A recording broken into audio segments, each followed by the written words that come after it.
Nuestro invitado de hoy es poeta, amante del rock y abogado. Ha sido diputado, defensor de los derechos humanos, gobernador del estado Anzoátegui, defensor del pueblo y más recientemente fiscal general de la República. Se trata de Tarek William Saab. Tarek William Saab Halaby. Bienvenido. Muchas gracias, Ernesto, por la oportunidad. ¿Lo pronuncié bien? Lo pronunciaste bien, primera vez que nombran los dos apellidos. Mis padres son del Líbano. Del Líbano. Tus padres son del Líbano, Sí, pero mi naciste papá, en el Tigre. Sí, yo nací en el Tigre, estaba en Anzoátegui. Hace 58 años, ¿no? Exactamente, recientemente cumplí años, el 10 de septiembre. Tarek, me perdona la confianza, ¿no? Claro, hermano. Muchos años. Sí, Pero sí. es el fiscal general de la República. Quítame el tapabocas. Por favor, yo lo voy a mantener colocado, pero para que la gente pueda Muchas gracias, hermano. apreciar tu lenguaje gestual. Gracias por la Y oportunidad. además asesorado por quienes nos dicen que a esta distancia no corremos riesgo. No corremos peligro. Así es. Pero hay que insistir en la recomendación de usar permanentemente el tapabocas. Aquí estamos en espacios abiertos, además. Muy bien, muy hermoso todo. Tarek, si te dieran a escoger entre el rock, el gimnasio y la poesía, ¿con cuál te quedarías? Con la poesía de primero. Obviamente, porque es una inspiración instantánea, automática, permanente en lo que es la vida. No solo en el tema escrito, que posteriormente te podré obsequiar algunos de mis libros. De primero la poesía, porque es la literatura también, es el leer, es el escribir.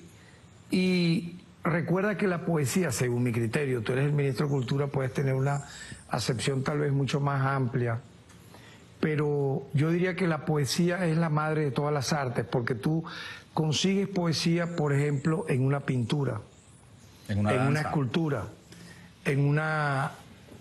inclusive en imágenes que tienen que ver con el cine, con la fotografía, con la danza. Mira, ¿y el rock? Entonces yo diría, allí voy en escala, yo colocaría el rock and roll, que es la música tiene poesía. Yo diría en una escala cercana, de segundo, ahí. ¿Y el gimnasio? Y obviamente el gimnasio cercano también, porque es tu día a día, tu rutina para tu salud. Y yo lo tengo como una, vamos a decir así, parte de lo que es mi cotidianidad. No es una cuestión de hobby. ¿Cuándo comenzaste a hacer esos ejercicios que te han puesto notoriamente mucho más robustos? ¿Ah? Si supieras que desde adolescente yo comencé a hacerlo, pero fragmentariamente, incluso, Ernesto, yo entre los años 80 y, ya te digo, 85 al año 90, yo practiqué en la Trinidad, que era el epicentro del karate japonés en Caracas. Yo practiqué esos años y llegué a ese cinturón verde. Iba a optar a otra cinta, pero bueno, los estudios en la Santa María, en la Central también, de Derecho me lo impidieron. Es decir, era muy fuerte la parte académica, pero yo hubiera sido fácilmente cinturón negro. Entonces, yo practiqué Shuri Ryu con Forri y con Jorge Guevara. El sensei Jorge Guevara, por cierto, falleció, le tengo un gran recuerdo, un gran cariño. Y obviamente por allí fue que comencé a hacer lo que llaman pesas, ¿no? Porque eso te daba la fuerza para la pegada cuando tú combatías, ¿no?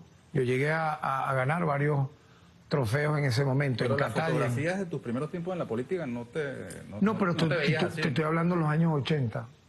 Era más bien delgado. ¿A partir de qué momento hiciste sistemáticamente? Bueno, luego fíjate, renuncié al karate y a partir del año 92, también en un gimnasio en la Trinidad, pues yo vivía en la Trinidad, viví 20 años casi en la Trinidad, desde que llegué a Caracas a estudiar Derecho. Y fíjate que duré 4 años entrenando entre la Trinidad y un gimnasio que quedaba en Bellomonte.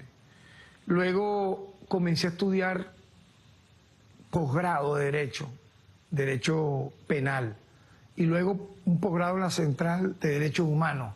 Y eso me fue retirando del gimnasio, de la ejercitación diaria. Y lo retomé a finales del año 2009 hasta ahorita. Yo tengo Y ahí sí, porque eso es una disciplina, Ernesto. ¿Y tú lo haces Es como leer. por salud o narcisismo?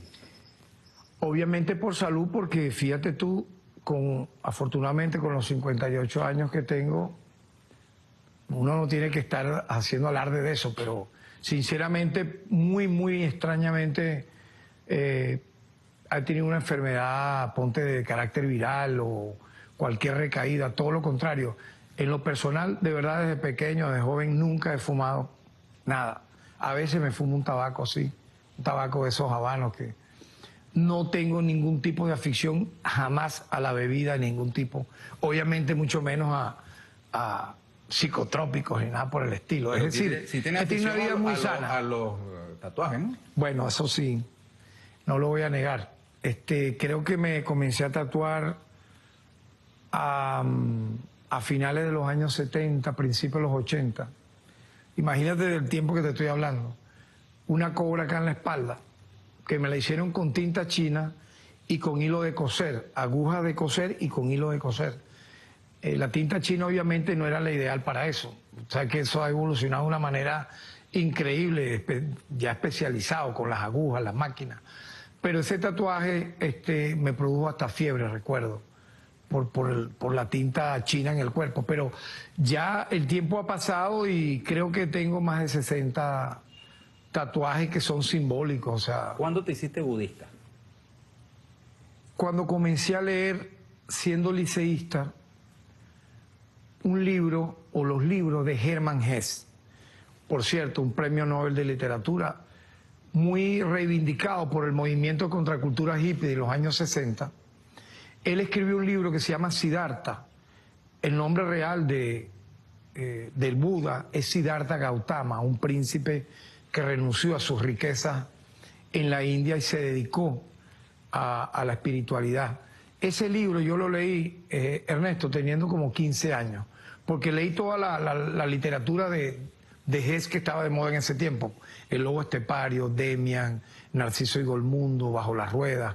Y Siddhartha es una biografía novelada muy hermosa que Hesse escribe sobre él. Luego leí el Tao Te Ching de Lao Tse y por ahí obviamente ingresé a ese tipo de misticismo, pero sin el dogma, obviamente, de estar en un templo, sino yo lo asumo como una cuestión existencial, ¿sabes? Por ejemplo, la compasión, todo lo que te dice el noble sendero óctuple, que para mí es primigenio de los 10 mandamientos. Recordemos que el Buda existió centurias antes de Cristo, centurias antes de Cristo. O sea, no te voy a decir que fue el primer profeta, pudiéramos hablar de Hermes, pudiéramos hablar de otros, pero dentro de los grandes profetas de la humanidad, primero fue Buda en nacimiento y en desarrollo de su profecía, luego fue Cristo, luego fue Mahoma. Por lo tanto, esa literatura me fue llenando, el conocer también algunos templos cuando me tocó viajar fuera de Venezuela, conocer gente muy cercana.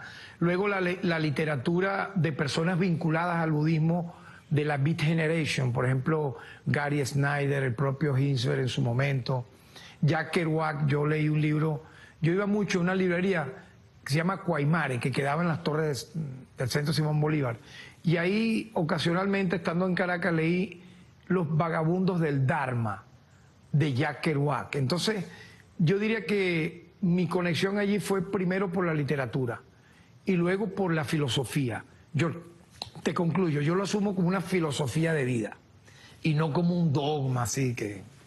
Tarek, una de las innovaciones con tu llegada al Ministerio Público fue la creación de una Fiscalía Especial con competencia en fauna doméstica y silvestre. Y hemos visto muy frecuentemente que se producen incluso detenciones de personas que maltratan animales y tal. ¿Será que habrá que esperar que Juan Guaidó le pegue un perro para que la Fiscalía termine de solicitar su privación de libertad? Claro, eso fue una metáfora que salió en Twitter luego de una muy importantísima ofensiva que la merece el pueblo de Venezuela en contra de quienes no solo vamos a hablarlo en términos coloquiales. Maltratan o matan a un animal. Fíjate lo que hemos descubierto. Muchos de esos psicópatas hemos descubierto que también han maltratado y torturado niños menores de edad. Y yo soy de esa idea. Incluso tiene que ver con el budismo también, porque el tema de la defensa del ambiente, de la naturaleza, de los animales, es la vida también del ser humano. Desde el punto de vista estrictamente jurídico, hay una controversia porque los animales no son seres humanos, no son personas a los ojos del derecho, son seres vivos, sino que son seres vivos. Entran en el mundo de las cosas, ¿no? Pero son seres vivos, ¿no? Son seres vivos. Yo estoy de acuerdo contigo en lo personal, pero son desde el seres punto de vivos. vista del derecho compartes con que, es digamos, que, por ejemplo, matar a un pollo para comérselo. No, es que no estamos hablando de eso. Es un delito, ¿no? Estamos hablando de, ¿no? Esa dicotomía la hacen los enemigos de la fauna y los enemigos del medio ambiente, porque también dirán, oye, pero yo puedo quemar este árbol porque el árbol va a servir para tal y cual cosa. Y hemos visto cómo han dañado el medio ambiente, el ecosistema a un punto tal que estamos bajo las secuelas realmente criminales de lo que significa el calentamiento global y todo lo que es el daño a la naturaleza en los ríos, en los mares, en las montañas, por gente que piensa de esa manera. No estoy diciendo que lo dices tú. Tú estás interpretando lo que los enemigos de la fauna y de la vida humana y de los animales dicen. Un animal al final es un ser vivo. Y más cuando, fíjate tú, las últimas tramas que hemos visto nosotros. Desmantelamos en Lara, hace apenas unos días, Ernesto, una red de 6 personas, donde habían entre ellas 2 mujeres, que mataban animales, grababan el crimen de cómo mataban al animal. Lo hacía, por ejemplo, la mujer vestida con unos altos tacones. La grabación luego la vendían, la comercializaban, porque hay un tipo de aberración, de parafilia, que es el gozar viendo cómo matan, en este caso a un animal, que es un ser vivo. Comercializaban los videos, pero te vas a sorprender de algo peor. La maltratadora y matadora del animal también se grababa, eso no lo quisimos mostrar, y se fotografiaba teniendo relaciones o actos lascivos con su hijo menor de 5 años. Salvo ese aspecto, ¿cuál es la diferencia? Disculpa. Se repite mucho esa acción. Aspecto sexual pervertido. ¿Cuál es la diferencia con los toros coleados o con la corrida de toros? Pero allá voy, fíjate, pero es que no hay goce también esa escala que te estoy mencionando la hemos visto repetida en varios lugares en donde personas que aparecen, mira lo grave de esto, que aparecen matando, maltratando animales para su gozo, publicándolo en las redes, tienen un antecedente de maltratar menores de edad o de haber cometido intentos de femicidio, porque eso no es normal.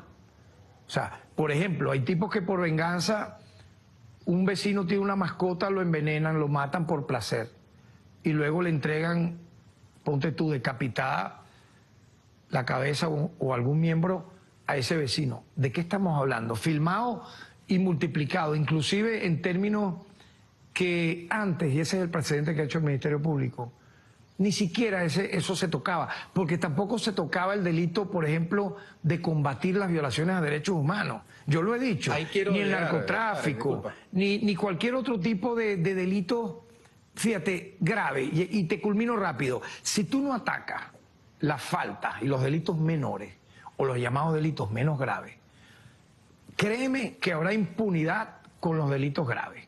Por lo tanto, yo creo que hemos sido amplios. Así como hemos atacado el combate al narcotráfico, las violaciones de derechos humanos y desmantelado conspiraciones y actos golpistas, ¿por qué vamos a obviar la defensa de los seres vivos que son los más indefensos? Ahora, te corresponde ejercer la Fiscalía General de la República, mejor dicho, el Ministerio Público. Correcto. Así es que se llama. Sí. Existe la figura del fiscal general, pero la institución es el Ministerio. Correcto. A partir del año 99, a la luz de la nueva Constitución. Constitución de la que tú fuiste corredor. Correcto, presidente de la Comisión de Derechos Humanos. Ahora, te corresponde ejercer esa responsabilidad, nada más y nada menos. Claro, porque en el centro de una polémica mundial, justamente en materia de derechos humanos. Tú que desde muy chamo te inclinaste por la defensa de los derechos humanos. Correcto. Ahora te corresponde dar la cara frente al mundo como responsable del cumplimiento de la Constitución, de ese capítulo de derechos humanos. Y resulta que Venezuela está siendo señalada en este momento, del título, está siendo señalada en este momento por un informe que ustedes han despachado o desestimado como un informe del Grupo de Lima, de un grupo de personajes del mundo de los derechos humanos que tuvieron un mandato del Consejo de Derechos Humanos, y luego de una actualización del informe en materia de derechos humanos que hizo la alta comisionada de derechos humanos de la ONU, la señora Michelle Bachelet. Correcto. En este momento Venezuela no está siendo señalada por maltrato no animal, sino por graves violaciones a los derechos humanos. ¿Qué dices tú a quien te ve, te escucha y cree ver y escuchar a alguien que representa un Estado donde se cometen crímenes de lesa humanidad contra los ciudadanos? Claro, cuando se habla de crímenes de lesa humanidad tan olímpica y deportivamente, yo creo que hay una ignorancia supina de quienes hablan sobre eso. Ignorancia supina porque ellos pueden leer, ellos pueden estudiar, ellos pueden y tienen las posibilidades. Porque el ignorante que no tiene los medios, uno pudiera entenderlo, pero cuando un ignorante supino es aquel que, pudiendo leer, pudiendo estudiar, pudiendo acceder a información, transmite torpeza, mentiras, medias verdades y mitomanías compulsivas de manera crónica. Entonces, cuando se dice el Estado venezolano comete crímenes de lesa humanidad, ignoran el concepto de crímenes de lesa humanidad. Para que haya crimen de lesa humanidad debe haber, lamentablemente, los países que lo han cometido, estados terroristas, ¿no? Por ejemplo, como en Colombia. Colombia ha exterminado. Tiene que haber una política de exterminio de un grupo político, social, etcétera, una etnia. Colombia lo ha hecho con la disidencia al Estado oligárquico, neoliberal, que practica el terrorismo de Estado, que prácticamente la ha aniquilado y exterminado. Desde la época, todo arrancó en la época de Gaitán, con la muerte de Gaitán, pero recrudeció cuando viene la lucha de contrainsurgencia.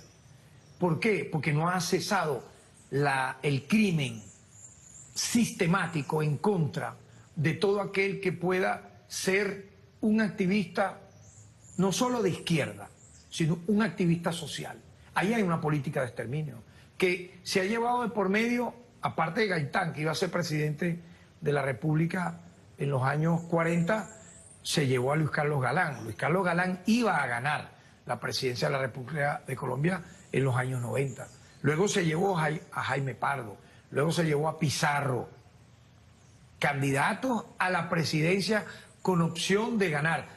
Y casi que mataron a Gustavo Petro en las recientes elecciones, donde está cantado que le quitaron esa victoria a Gustavo Petro. Allí sí yo pudiera hablar de crímenes de lesa humanidad. Por ejemplo, Hitler cometió crímenes de lesa humanidad. ¿Por qué? Porque atentó en contra, en este caso, de una, vamos a decir así, congregación religiosa, en este caso los judíos. Y allí él practicó un crimen de lesa humanidad. Yo diría que el Estado de Israel luego, fíjate tú, lamentablemente, en venganza por lo que le pudo haber hecho Hitler a los judíos, ha cometido crímenes de lesa humanidad contra los palestinos, contra el pueblo palestino, porque ha sido una matanza sistemática, permanente, sin cuartel, durante décadas. Entonces, en el caso venezolano, dime tú, ¿dónde se puede dar ese presupuesto? Ese supuesto no lo hay. Ha habido violaciones a derechos humanos, lamentablemente, que no fueron judicializadas en la gestión pasada que me antecedió, que yo se lo comentaba en una locución de entrega del informe al jefe de Estado, Nicolás Maduro. Yo le decía, mire, es que no fueron los 10 años que tuvo esa señora innombrable en mala hora como fiscal general. Es que hay que agregarle en la gestión anterior a la de ella el mando que tuvo como directora de actuación procesal, directora del despacho, etcétera, que prácticamente, yo diría, son 15 años donde implosionó el Ministerio Público En esa época, Ernesto, tú revisas en los archivos, ahí se abrieron MP, aperturas de investigación por una violación a derechos humanos, pero ¿dónde están las imputaciones, acusaciones, la llegada, digamos, de la fase de juicio y luego la condena definitivamente firme contra esos violadores a derechos humanos? Prácticamente una nulidad. Entonces yo digo, bueno, aquí hubo una inacción de esa gestión en contra de violadores a derechos humanos, para no hablarte, escúchame, de Serparca, de Mantelini, de José Ramón Medina, del propio Escobar Salón, que dicen no, que Escobar Salón fue el que le hizo el juicio a Pérez. Pero ¿y qué hizo Escobar Salón con los criminales, los masacradores del Caracazo? Nosotros trabajamos ese caso, Ernesto. Tú emitiste junto con el canciller un informe llamado La Verdad de Venezuela contra la infamia, ¿no? Correcto. Y la infamia es el informe que ustedes denominan el informe del Grupo de Lima, que es para explicarte brevemente, es una comisión ad hoc que creó el Consejo de Derechos Humanos paralela a la Alta Comisionada de Derechos Humanos de Naciones Unidas, que es la oficina que atiende el tema. Son 3 personas. Eso hay que aclararlo. Donde solamente contrataron a 3 expertos. Un inglés, un chileno y otro ahí. Esa fue la comisión que generó ese documento. Un documento donde... Una señora de Portugal. Correcto. Tercera. Que fue la que dio vamos a decir, en una rueda de prensa asumió la vocería de la comisión. Pero yo quiero destacarte algo. Esa comisión no es una comisión que puede sustituir a la Alta Comisionada de Derechos Humanos de Naciones Unidas, a la oficina. Tampoco puede sustituir al Consejo de Derechos Humanos. Entonces, pero hay algo mucho más delicado. Al Ministerio Público nunca emitió una comunicación formal, dicha oficina o dicha comisión ad hoc, para preguntar sobre los casos. ¿Qué hicieron ellos? En un 80% tomaron fuentes de las redes sociales. Dime tú qué pudiéramos nosotros pensar. Perdón, Tarek, ellos alegan haber enviado numerosas comunicaciones al Estado venezolano planteándole la necesidad de contratar el informe. No, ellos solicitaron a través de unas comunicaciones visitar el país. El Estado venezolano respondió que ya había una resolución aprobada por el Consejo de Derechos Humanos que le dio la cualidad a la Alta Comisionada de Derechos Humanos de Naciones Unidas para en el terreno investigar los casos de violaciones de derechos humanos en Venezuela. Y esa oficina existe y trabaja en Venezuela. Ya tiene 1 año, se le renovó nuevamente su acción por 1 año más y ha venido visitando cuerpos policiales, la frontera.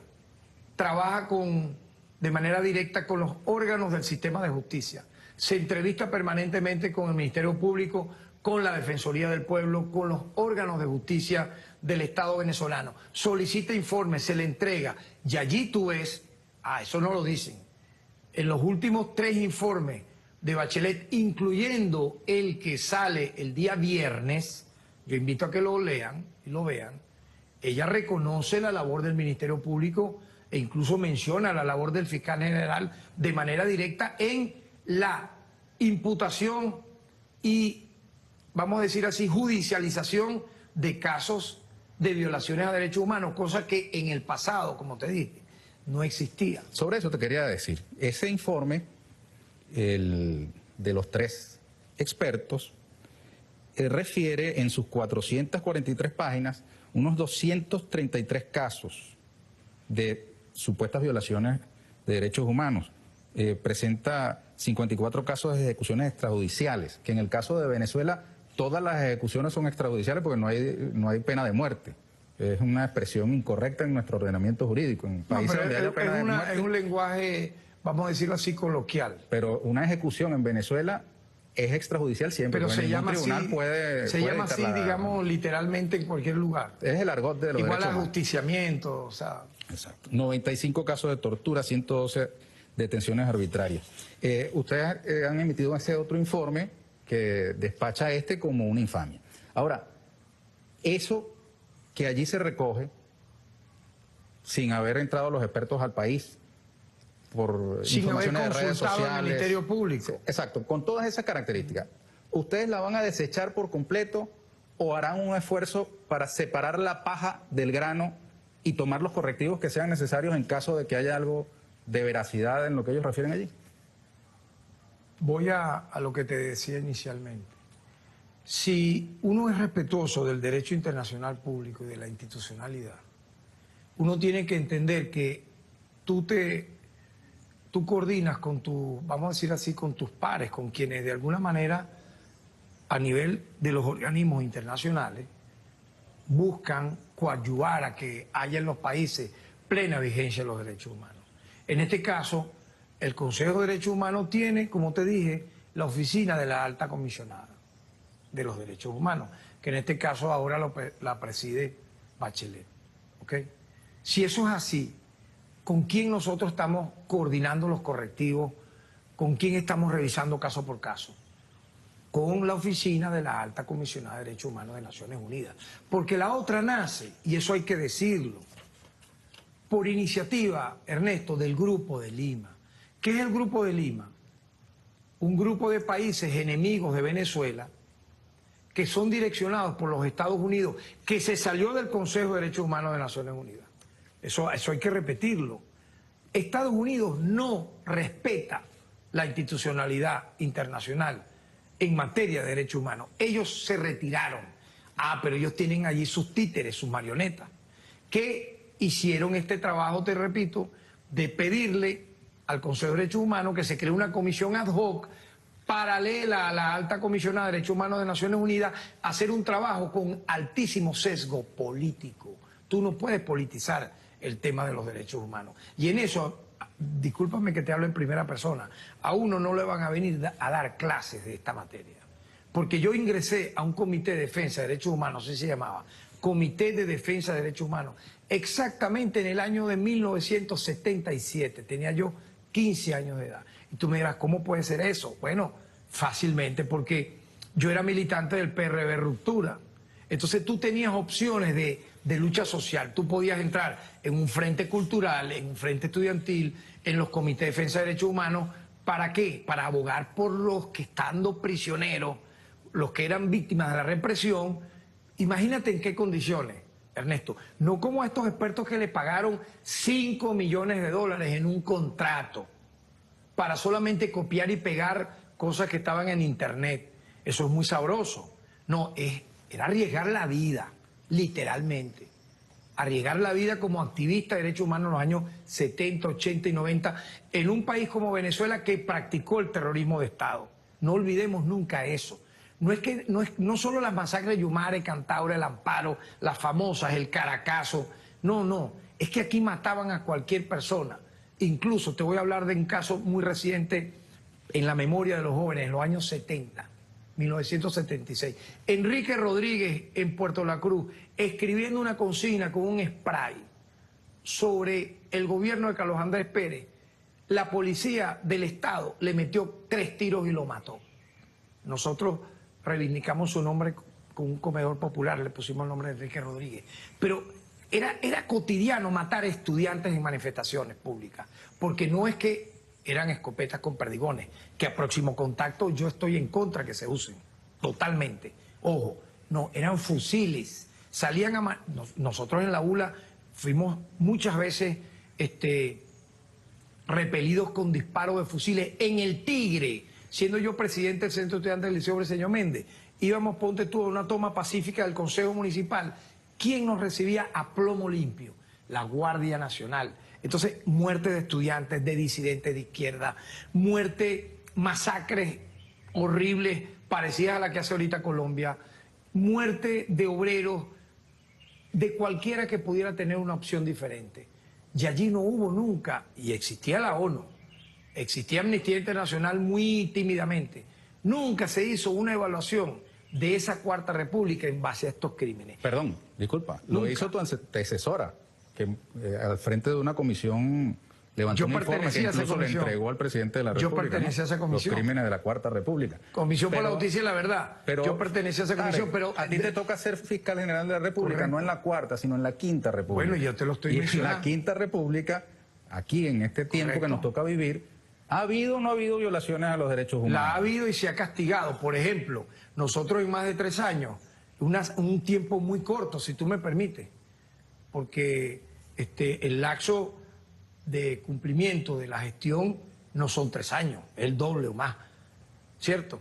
Pero fíjate, en 3 años nosotros hemos logrado, por impulso del Ministerio Público, la condena de 140 agentes del Estado violadores de derechos humanos.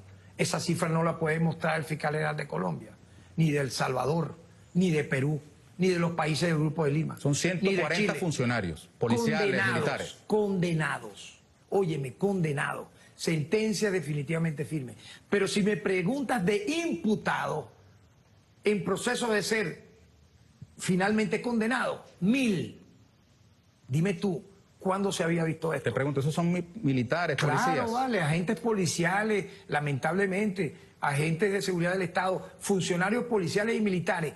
Eso lo ha hecho el Ministerio Público como titular de la acción penal, y allí hemos trabajado de manera coordinada con el defensor del pueblo, Alfredo Ruiz, con el TCJ, con Michael y los tribunales. ¿Por qué? Porque es prioridad del Estado. Ahora, eso quiere decir que 1000 personas con el poder del Estado, o sea, con representatividad del Estado, han violado derechos humanos, dando por buenas las imputaciones que ustedes han hecho. En el tiempo, ojo, en el tiempo, pero te quiero preguntar. Te tengo que recordar, tiempo, del 2017, agosto de 2017 a la fecha. ¿Por qué tú crees que pasa eso, chico? Bueno, si porque tenemos hay una constitución garantista de los derechos humanos, hay una cultura si se predica el humanismo, si se hacen esfuerzos para que nuestros funcionarios respeten a la gente, ¿por qué hay esa tasa de Hay una de cultura a transgresiones? nivel latinoamericano de agentes policiales atropellar, del atropello, de la, vamos a decir así, de la, inclusive yo diría una palabra más jurídica, de atentar en contra incluso de esas garantías constitucionales en función muchas veces ni siquiera del combate al delito, ni siquiera, sino por el hecho de tener una pistola, una insignia, un uniforme, una patrulla, ha convertido a muchos agentes del Estado, yo lo he dicho, o sea, no es este el primer programa, no lo he dicho, en delincuentes uniformados. Ahora, ¿tú sabes cuándo sería más grave aún de esto que te narro? Cuando el Estado no funciona. Cuando frente a ello el Estado no actúa. ¿Qué es lo que le señalan en el informe este? No, ¿qué es lo que hacía la Cuarta República? Y te lo puedo decir ahora, si tú me permites. Yo te hablé de una primera parte. O sea, esa parte romántica que uno iba y tiraba las pintas, entregaba un panfleto en esos comités de defensa de derechos humanos, luego en la ONG del padre Matías Camuña. Yo fui consultor jurídico de la Comisión Justicia y Paz de Petare. Recordemos que esa comisión fue la que dio la cara por las víctimas del Caracazo, ¿no? Y el padre Matías Camuña, que es un gran hermano de siempre, un símbolo de la lucha de los derechos humanos en Venezuela. Entonces, y luego cuando nos tocó fundar la Oficina de Derechos Humanos del Consejo Municipal de Caracas, a finales en el año 93-94, era Aristóbulo alcalde de Caracas, pero eso fue un mandato del Consejo Municipal. Me tocó dirigir esa oficina. Pregúntame cómo era. Mira, uno iba, entregaba documentos ya como abogado a los fiscales, a los tribunales, recursos de amparo por personas secuestradas durante meses. Incluso escritos donde denunciábamos torturadores, asesinos. ¿Tú sabes lo que hacían con esos escritos? Los tiraban a un pote de basura. Nunca hubo una acción, y te pudiera decir que eso pasó con otras ONG también. O sea, ¿cuánto de eso sigue pasando hoy, Tarek? Bueno, yo siento que ha habido un cambio notable, importante, a partir de esa Constitución del año 99, que, como te decía, el título 3 recoge no solo un capítulo de los derechos civiles, no, recoge los derechos civiles, políticos, económicos, sociales, culturales, ambientales e indígenas. 6 capítulos, pero voy más allá. Le da un principio de progresividad al tema de los derechos humanos ya en la propia Constitución, donde cualquier derecho humano que surja, y entre ellos, por cierto, está el derecho al medio ambiente.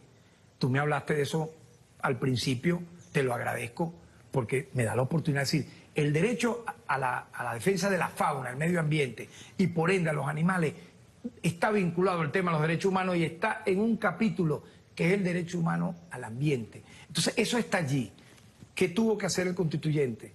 Meter en el prólogo, en el preámbulo y en las disposiciones finales una transversalización completa de principio a fin de la preeminencia de los derechos humanos. Y ahí tenemos que agradecer al presidente Hugo Chávez su total entrega a la defensa de esa Constitución y de todo y de ese título y la continuidad que le ha dado el presidente Nicolás Maduro, porque yo tengo que decirte aquí la verdad, muchos de estos casos dramáticos que han ocurrido, yo he puesto al tanto al ciudadano jefe de Estado de ellos y su actitud ha sido caiga quien caiga, sea un comisario, sea un funcionario, sea un oficial, y te puedo dar cifras incluso sumamente contundentes. Por ejemplo, la masacre de Barlomentos fue muy lamentable, 12 desaparecidos que finalmente fueron hallados porque logramos desde la Defensoría del Pueblo contactar a un soldado que estaba en Sucre trabajando eso me recuerdo en aquel momento con Reverol, con DIGESIN, con los órganos competentes, y finalmente ese soldado nos dio la prueba de que un comandante, teniente coronel del ejército, estaba vinculado a esa masacre.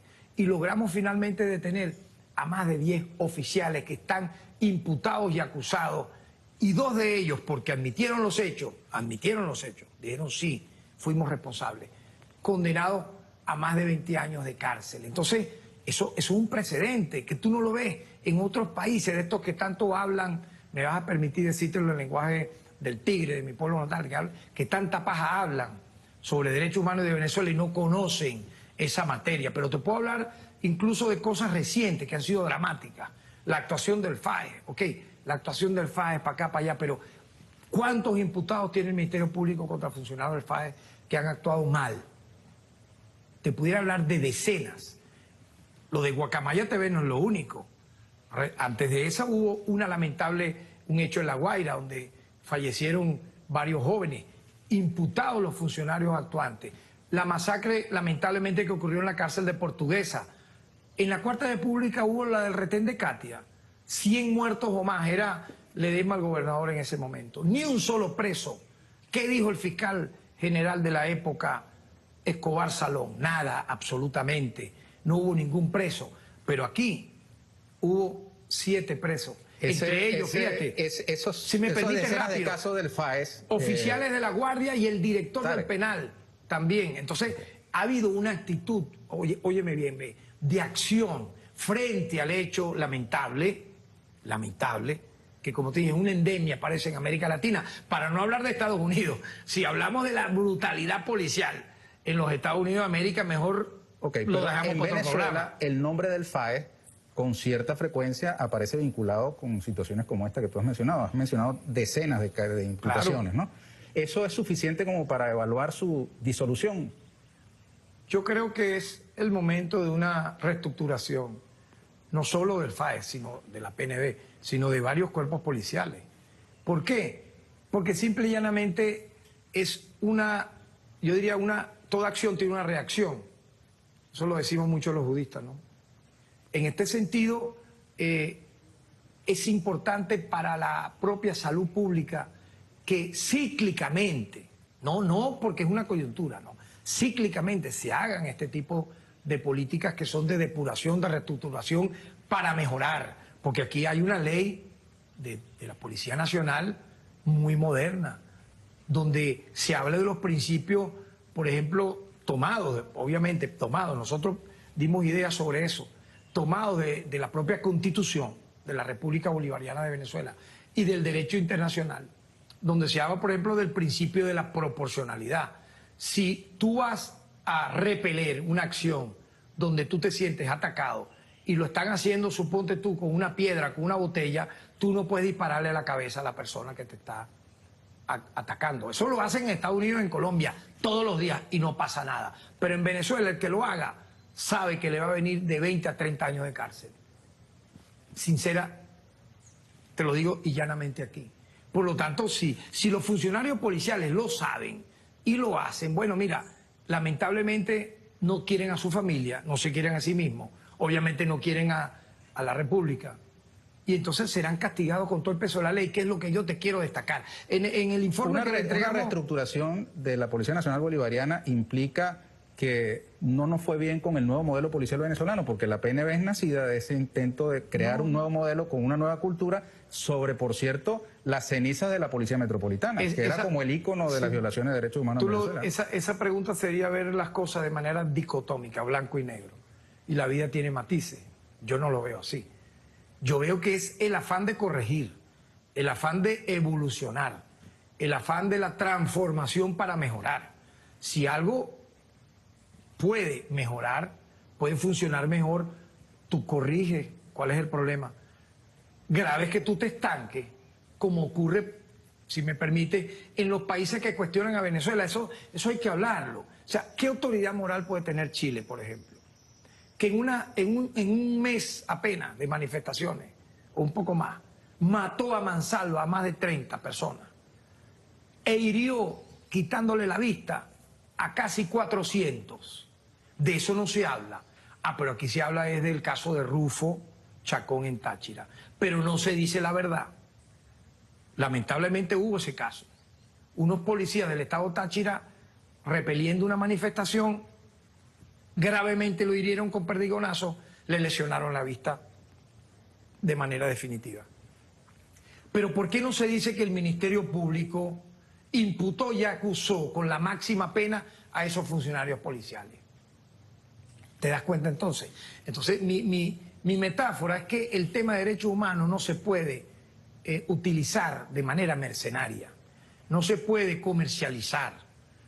Uno tiene que tener la hidalguía, en este caso, de un defensor, de un activista de derechos humanos, no para viajar en primera clase y estar en los foros internacionales, en hoteles 4 estrellas, 5 estrellas, en Ginebra, en Nueva York, con un maletín lleno de, ¿qué te puedo yo decir?, de exquisiteces, ¿no?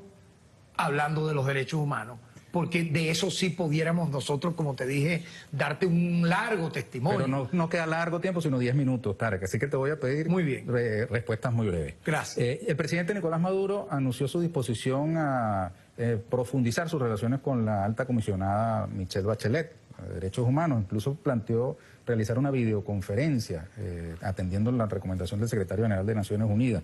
¿Qué podemos esperar de esa profundización de relaciones entre el Estado venezolano y esa instancia? Avanzar. Porque fíjate, el hecho de que ese otro informe, no el de Bachelet, sino el previo de los 3 expertos despachados como el informe del Grupo de Lima, menciona delitos de lesa humanidad.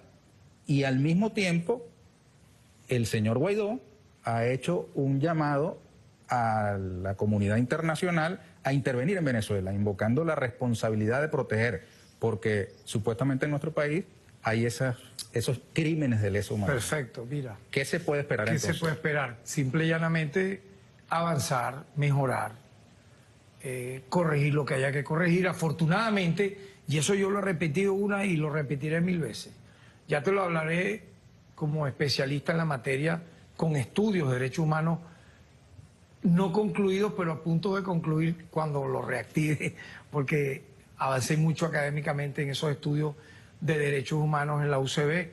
Me recuerdo, el responsable, el profesor Héctor Faúndez, de origen chileno. Los organismos multilaterales, en este caso cualquiera que nombre la ONU o cualquier otro organismo multilateral, tienen un carácter complementario, no se nos olvide eso, complementario, subsidiario. No pueden jamás sustituir al sistema de justicia de una nación, no lo pueden sustituir. Ellos no pueden llegar de facto y decir esto es así, esto para acá, esto para allá, porque entonces tú disuelves el Estado de Derecho de una nación. Ese llamado que hizo Guaidó a la intervención en Venezuela, pero no configura suficientes elementos como para abrir una causa judicial. Allá voy. Pero fíjate, para hablarte de algo muy importante que la gente tiene que... Te lo pregunto porque te comenté al principio si teníamos que esperar que Guaidó le pegara a un perro para ver si la fiscalía le solicita privación de libertad. Vuelvo y te repito, sin caer en tu provocación. Sin caer en tu provocación. No, yo le diría al programa de Vladimir. Bueno, ¿cómo no? De Vladimir a la una, ¿te acuerdas? Era recurrente, por lo menos tú lo sueltas aquí cada 10 minutos. Vladimir pregunta cómo es, se la hacía cada minuto. La hace. La hace Tiene la todavía. invitación, por cierto. me dijo. Entonces, fíjate, ve, para darte la idea de lo que significa, porque tenemos que ser también técnicos. Si no somos técnicos, si no aplicamos la jurisprudencia, si no somos estudiosos del derecho, ¿cómo podemos defender los derechos humanos de una nación? Un organismo multilateral que tenga una oficina como la de Bachelet o una comisión ad hoc que se crea, así sea pagada y financiada y solicitada por el Grupo de Lima, porque fue así que nació esa comisión ad hoc, no tiene un carácter finalmente de sustituir al Ministerio Público, a los tribunales de justicia, etcétera. ¿Cuándo eso sí ocurriría? Imagínate tú. Cuando estaríamos hablando, por ejemplo, de Colombia, que es un Estado fallido. En Colombia hay un Estado fallido donde no funcionan las instituciones del Estado. Eso está comprobado. El presidente Maduro dice que está esperando que la fiscalía lo ordene para ponerle los ganchos a Guaidó. No te lo pregunto. Pero está bien, pero fíjate, no me estás dejando desarrollar todo lo que te quiero desarrollar para hablarte de este sujeto que le estás dando demasiada bomba. Ah, yo. Ernesto, mucha bomba No para... soy yo, es Trump. Mucha bomba para poca... Mira, yo no tengo cómo darle bomba, pero Trump sí tiene cómo darle bomba. Es un sujeto que yo ni nombro, porque... Eso se fue, pero entonces la fiscalía se hace la vista gorda frente a los delitos. No me hago la vista gorda, pero déjame terminarte la idea que es muy importante rápido porque ya se para tus televidentes. Mira, no puede un organismo multilateral, sea de la comisión que fuera, sustituir lo que el sistema de justicia, en este caso Venezuela, hace. Y te advierto, el sistema de justicia venezolano sí está haciendo. Como estamos haciendo, no hay allí una deuda, no la hay. Ahora, si aquí hubiese impunidad absoluta, ponte, ocurre la violación de derechos humanos, nadie investiga, no se imputa, no se acusa, no hay condena, muy bien. Pero es que da la casualidad que casi todos los casos que mencionan en ese informe tienen presos. Ya hay personas presas. Están imputadas y acusadas por la gestión nuestra, que nace a partir de la designación que nos hizo la Asamblea Nacional Constituyente el 5 de agosto del año 2017. Circula por internet un video de un señor con el cabello muy largo, de apellido Maclet, Abdalá Maclet, que dice que tiene orden de excarcelación y que no se la hacen efectiva en el SEBIN. Mira, sobre ese o cualquier otro caso, mi postura, siendo activista de derechos humanos, siendo defensor del pueblo, parlamentario, gobernador, lo que tú quieras, y como fiscal es la siguiente. Todo ciudadano que tenga una boleta de excarcelación tiene que ser liberado. O sea, ahí no tenemos que estar debatiendo. Ajá, y cuando eso aparece en las redes, ¿qué hace el Ministerio Público? Bueno, que es garante de la Constitución. El Ministerio Público, no solo en ese caso de ese señor, en cualquier otro, ha tramitado lo conducente y se han logrado las libertades. Se han logrado las libertades. Ahora bien, tú me mencionaste a este sujeto innombrable. Mira, nosotros hemos logrado desmantelarle a este sujeto su organización criminal. No me has preguntado, por cierto, nada de los mercenarios. La lucha que el Ministerio Público ha hecho para mantener la paz de este país. Por ejemplo, imputando, acusando y ya condenando, porque ya hay varios que admitieron los hechos en un número de 17 del ataque mercenario que realizaron en la mal llamada Operación Gedeón en mayo. O sea, no me has preguntado, pero tengo que decírtelo. Eso es una lucha. Hay varios casos aquí que quisiera poder preguntarte, por eso te estaba presionando. Bueno, pero para preservar la paz del país, eso lo hemos logrado. La detención de un espía vinculado a la CIA, de origen estadounidense, con 4 venezolanos apátridas que iban a sabotear la industria petrolera, las centrales termoeléctricas. Y no solamente eso, los detenidos que están por el intento de magnicidio de agosto del año 2018. Son imputables a la acción del Ministerio Público y al sistema de justicia. Los detenidos que están por el golpe de Estado del 30 de abril, algunos lo llaman el golpe de Estado camburero, pero yo le agrego, aparte de los cambures, habían ametralladoras. Ahí estaban los capitanes Sequea y Pimienta, que luego aparecen en la acción criminal de la Operación Gedeón. Estaba Guaidó, por cierto. Creo que lo vieron. Pero fíjate el detalle de lo que te estoy narrando. Nosotros hemos logrado desmantelar esa organización criminal, paso a paso, poco a poco, pulso a pulso. Y yo soy de la idea, y te lo digo ya no cayendo en la cuestión del infantilismo reactivo del militante de la extrema izquierda, que yo lo fui en la época del PRD de ruptura, pero siempre mantuve el tema de la racionalidad, del intelecto. Los momentos políticos en Venezuela son tan interesantes que esto da para no una película ni un documental, da para algo mucho más allá, de cómo Venezuela en 20 y pico de años ha resistido cosas como esta y ha logrado, por ejemplo, en este caso de esta organización criminal de carácter transnacional, porque detrás de eso está el presidente de los Estados Unidos de América, no está marioneta, ni los mercenarios que hemos detenido, ni los militares apátridas que se han prestado a esta lamentable tarea, ¿no? Que están judicializados, eso hay que decirlo. Entonces, yo creo en los momentos políticos. Venezuela va a vivir un momento estelar en diciembre de este año 2020, como ocurrió cuando se planteó hace un poco más de 3 años el tema de la elección de la Asamblea Nacional Constituyente. Son momentos, hitos en la historia para la paz de este país. Se va a renovar un poder público nacional, el poder legislativo. Quienes han estado no solo en desacato, sino los que han cometido actos en contra de la Constitución y la paz republicana van a recibir una gran derrota, no solo jurídica, porque es la participación del derecho humano político al voto, es un derecho humano al sufragio. Todos estamos llamados a ejercer el derecho humano a votar en diciembre para renovar el poder legislativo. Allí Venezuela va a tener no solo una puerta abierta hacia un camino de estabilidad política, de constitucionalidad, sino también yo diría, del remate final de todo lo que ha implicado la judicialización de quienes han conspirado contra la patria, de quienes han atacado la vida humana, porque también ha sido el tema de las sanciones. Si hablan de violaciones de derechos humanos, bueno, mira, Bachelet no ha tenido, no ha podido obviar el tema de que las sanciones, las medidas coercitivas son violatorias a los derechos humanos. Entonces, quienes están aspirando, digamos, que se haga justicia con estos casos que se ha mencionado, el golpe del 23 de febrero, el del 30 de abril, la autoproclamación de Guaidó, deben esperar a diciembre. No, eso lo estás diciendo tú. Estoy preguntando, ¿no? No, lo estás diciendo tú. Tú sabes que yo tengo una característica, a pesar de que tú mencionabas, bueno, que rockero, que si hippie, que los tatuajes, que si poeta. Por cierto, te tengo que regalar estos libros, ¿no? Si me permites, antes que termine el programa. Este libro nace de una visita a Pakistán en el año 2006. Gracias. Invitado por Fidel Castro, mi gran hermano. Memorias de Ghulam Rubani. Igualmente Los niños del infortunio, nace de esa visita. Y esta es una antología para mí muy completa de mi poesía que cubre de 1984 al 2007 en un paisaje boreal, publicado por la Universidad de Carabobo, Valencia.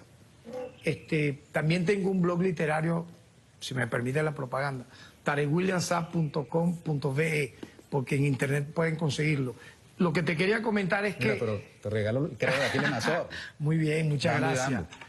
Lo que te quería comentar, que a pesar de que una gente pudiera pensar, no, que Tarek William es un poeta o que es un hippie, que está tatuado, no, la gente sabe de mi seriedad, de mi solemnidad en cada oportunidad que la patria me da una responsabilidad y la hemos asumido incluso a riesgo de nuestras vidas, no por lo del golpe del 11 de abril, que nos sacaron, ahí sí no hubo derechos humanos, ni a favor del mío, ni del presidente, ni de los que murieron. ¿Y qué te quería decir con esto? Esa seriedad me ha llevado a nunca anunciar, Ernesto, nunca anunciar un hecho antes que ocurra. Usted ve cuando nos ha tocado las comparecencias en los medios de comunicación semanalmente, porque es parte de lo que es el derecho humano a la información. Comunicar el derecho a la justicia, lo que se hace. Tú ves que cuando lo hacemos, Ernesto, es porque ya la persona está detenida, porque la persona está aprehendida. Por lo tanto, yo siento y estoy convencido que la justicia tiene su tiempo y su hora, y afortunadamente, fíjate tú, afortunadamente, yo siento que nosotros hemos aprendido demasiado en estas batallas. La generación en la que estoy yo, pues, y la que está parte de las autoridades del Estado, adivinen qué, en no caer en provocaciones del enemigo. ¿Tú sabes qué desearía de facto el imperio de los Estados Unidos de América? Cometer no el error de este sujeto innombrable, no. Eso ya se diluyó. Mira, se diluyó tanto que en estos días el presidente Nicolás Maduro fue nombrado en la Asamblea General de Naciones Unidas para hablar en nombre de la República Bolivariana de Venezuela. Y este payaso lo que hizo fue un Zoom en una videollamada, porque eso fue así, como un video de WhatsApp, algo así, donde se conectaron cuatro pelagatos. Y el propio Diego Arria, que es un acérrimo ultrarradical vocero del nazifascismo, le dijo, mira, no seas mentiroso, marioneta, no seas mentiroso, que tú no hablaste a la ONU, tú hiciste fue una videollamada. O sea, imagínate tú.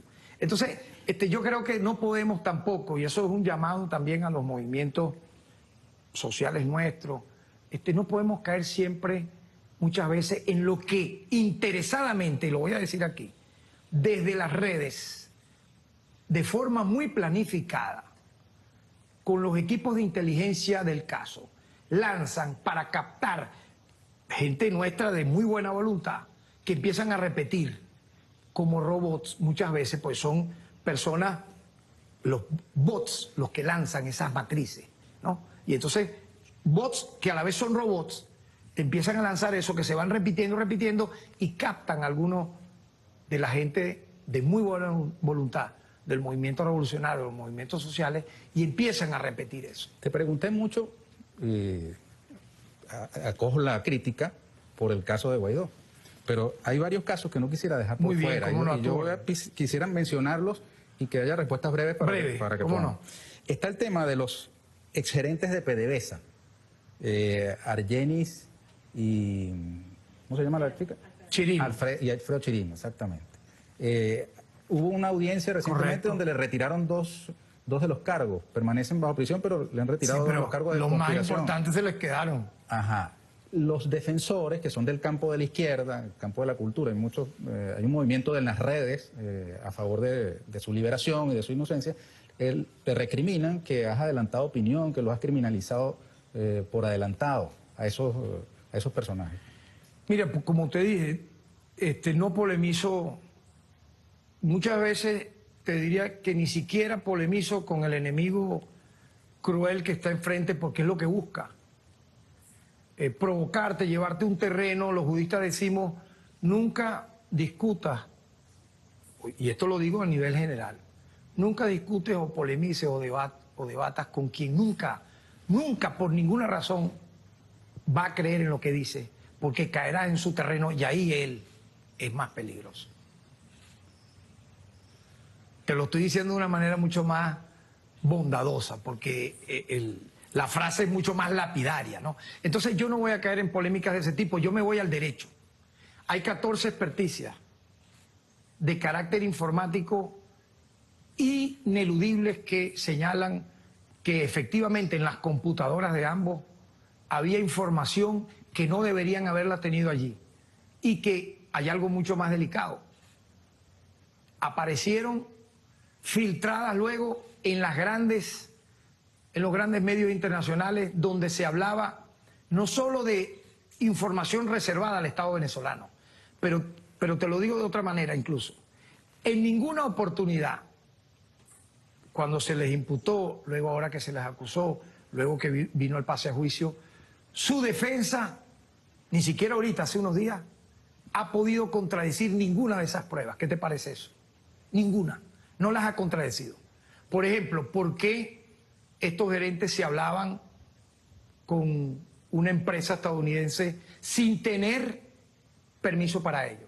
¿Por qué?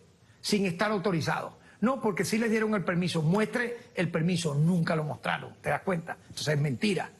Entonces no engañen a la gente. Y algo más, algo más delicado. Hay gente que lo conoce que dice que tienen un nivel de vida muy humilde. Pero es que eso no tiene que ver. No, mira, un activista de eso dijo, oye, pero ¿cómo van a decir eso si ellos viven en un rancho cuyo baño y casa no tiene cerradura? ¿Por qué mienten así? Viven en un edificio de clase media llamado El Pórtico, no voy a decir la urbanización, pero ¿por qué mienten de esa manera? Viví en un rancho donde las habitaciones no tienen ni cerradura. No es así. Lo importante que te quiero reseñar es que la defensa no ha podido rebatir las 14 experticias que presentó el Ministerio Público en un lamentable caso. Ahora, ese no es, para mí lo importante es que demuestren lo contrario. Si fuese, vamos a decir así, en contrario a lo que ha dicho el Ministerio Público, ¿por qué el tribunal acogió prácticamente lo que dijo el Ministerio Público? Desechó el tema del terrorismo porque nosotros vinculábamos que esa información que estaba allí era tan grave cuando se filtró, que en la ley del terrorismo aparece que cuando ocurre algo como eso atenta en contra de la paz de la nación. Ok, la retiraron, pero dejaron todo lo demás, completamente.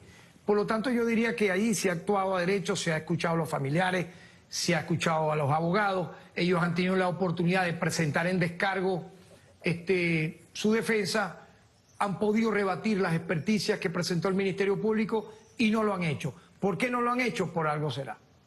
Ok, caso Albán, este personaje que estaba en el SEBIN detenido y terminó muerto, la versión oficial es que se lanzó para quitarse la vida desde un piso 11. Bueno, esa es lo que a nivel de las experticias se han recabado.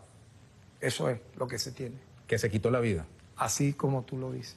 Es lo que se tiene a nivel caso de las del experticias. capitán Acosta Arévalo, supuestamente torturado y que falleció incluso en presencia de las autoridades judiciales. Sobre ese caso, en este momento hay una apelación.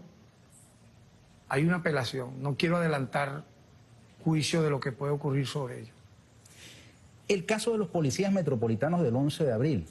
Fíjate que han salido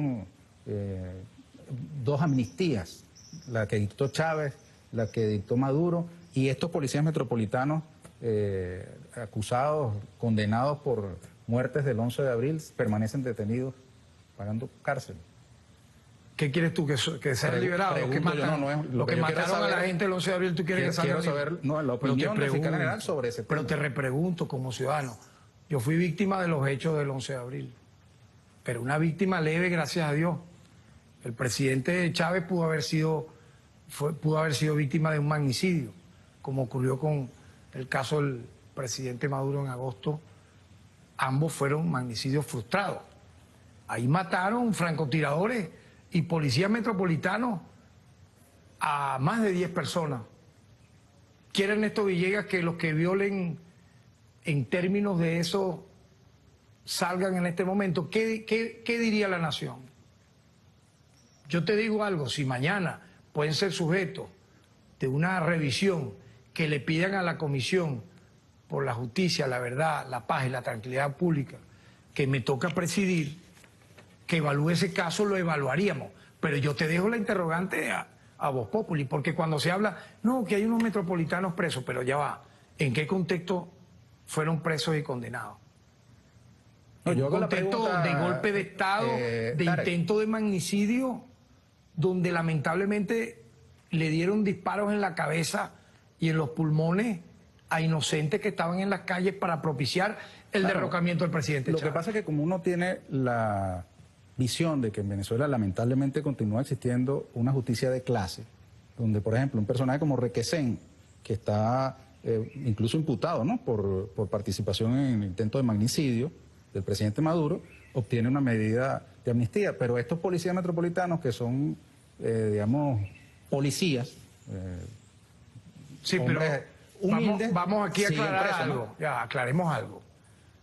Digo, yo no estoy abogando por su libertad, estoy preguntando pareciera cuál es que la sí diferencia. estás abogando, pareciera que Bueno, sí, está bien. y no hay Ese problema. es el riesgo del periodismo. Pero Adelante. no hay problema, o sea, no, el riesgo de hacer la pregunta. Yo como fiscal estoy sentado aquí, tú me preguntas, yo digo, tú parecieras el abogado defensor de los policías metropolitanos no que asesinaron gente del pueblo. Escribí un libro que me libera Pero de te ese digo, señalamiento. pero es un decir, así como tú pudieras decir, no, que yo soy esto, lo otro, yo te diría que pareciera, pero no lo es. Pareciera, pero no lo es. Entonces yo te aclaro, ¿cómo pudiera entenderse que tú compares un autor material que le cayó a plomo limpio a unos inocentes e inermes manifestantes a alguien que no lo hizo? Claro, En el caso de Requesén, intelectual por es ejemplo, menos responsable que en el el material. caso de Requesén, nadie ha dicho que él con una pistola mató a tal o cual persona. Participó en un hecho muy grave de carácter conspirativo. Y dice muy bien a favor del Estado venezolano del propio presidente de la República, de la Comisión por la Verdad que, digamos, fue consultada al respecto de todos estos casos, que en aras de la paz ciudadana, en aras de la reconciliación, del diálogo, algunos sujetos, como ese que tú mencionas, haya sido objeto de un indulto. Pero recordemos algo, la propia Constitución de la República Bolivariana de Venezuela revela y dice que no puede darse ese tipo de precepto o de favor a personas que materialmente hayan violado derechos humanos. Y ahí entra en el caso de los policías metropolitanos. Pero yo te diría en descargo, ¿tú sabes cuántos empresarios corruptos petroleros, si estás hablando de clase, que tienen mansiones que ellos mismos dicen cuestan 15 millones de dólares, frente a su casa tienen un yate de 80 pies y un Falcon, están privados de libertad? Yo te diría que bajo nuestra gestión, con el apoyo del Estado venezolano, muchos presos por defalcadores de PDVSA. Por cierto, lamentablemente desde ese, porque es un municipio, un estado muy petrolero, oriundo del estado Anzoátegui. Los Urbanos Fermín, los Micales, y por ahí para ustedes contar la lista. Presos. ¿Por qué? Porque aquí, eso que tú dices que aquí es una justicia de clase, no. Pues si fuera así, ellos estuvieran libres. Y quien participó con ellos de la vagabundería, un exalcalde, Jonathan Marín, no estuviera judicializado con orden de aprehensión, con alerta roja de Interpol, y así para ustedes contar. Es decir, yo creo que ha habido un gran avance, enorme, y felicito al equipo que me acompaña, abogados, fiscales, directores, porque hemos hecho un esfuerzo en medio de una guerra, porque es muy sabroso ser fiscal general en épocas de paz y bonanza y todo papaya, pero en época de una guerra, ser defensor del pueblo, ser fiscal general de la República, tiene un valor agregado. Y yo felicito a nuestros equipos porque hay que ver lo que es batirse en un tribunal frente a toda esta gente, la guerra mediática, para lograr esas imputaciones, condenas y sentencias definitivamente firmes, Ernesto, no solo en los casos que tú me has preguntado de violaciones de derechos humanos, sino de corrupción, de corrupción.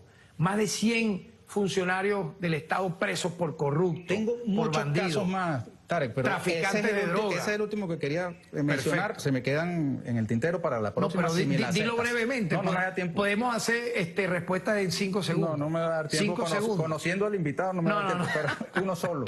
El del médico colombiano que fue atrapado vendiendo medicinas contra el coronavirus, el COVID-19.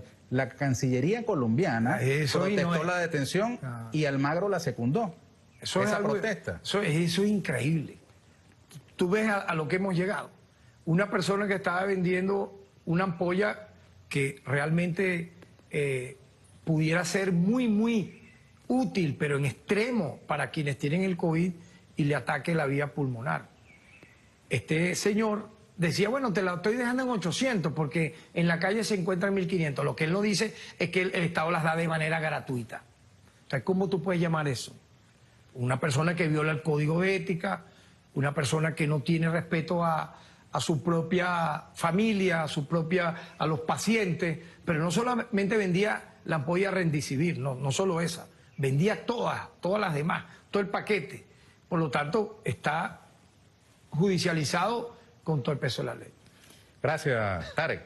¿Te gustó la entrevista? Sí, claro. Qué bueno. Estuvo muy movida, como tiene que ser. Qué bueno, así es. Muchas gracias. Tarek.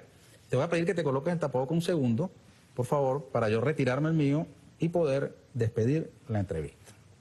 Así que muchas gracias, Tarek William Saab, y muchas gracias, amigas y amigos, por habernos acompañado. Los espero aquí con Ernesto Villegas, siempre con muchísimo respeto por ustedes. Hasta la próxima.